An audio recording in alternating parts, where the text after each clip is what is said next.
Владата донесе одлука со која се бара нов проект и тендер за клиничката болница Штип, а рокот е 42 дена. Целта е граѓаните на Штип и вработените да добијат во најскоро време клиничка болница по современи стандарди, посебно што во клиничката болница работи високостручен медицински кадар и се лекуваат граѓани и од поширокиот источен регион. Соопшти владата. Болницата се гради цели 16 години, а 200.000 граѓани од регионот не може да добијат соодветна здравствена услуга.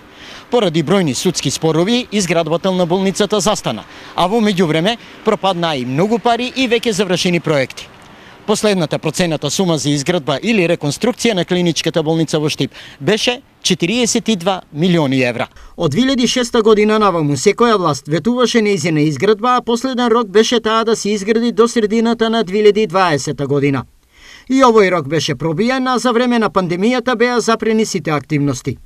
За доизградба на болницата, како што велат од владата, се активираат процедури што ќе овозможат завршување на изградбата на новиот објект да се одвива со засилено и прецизно утврдена динамика.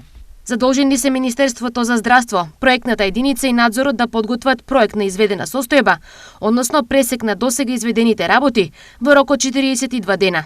Задолжена е проектната единица по направениот пресек на состојбата во соработка со Бирото за јавни набавки да подготви нова тендерска документација и биде објавена јавна набавка во рок од 30 дена. Соопшти владата. Оваа последна одлука повторно звучи надежно, без оглед што досегашното искуство подсетува на нешто друго, односно ветувања, политички и судски пресметки, но и фрлени милиони евра на проектот Клиничка болница во Штип.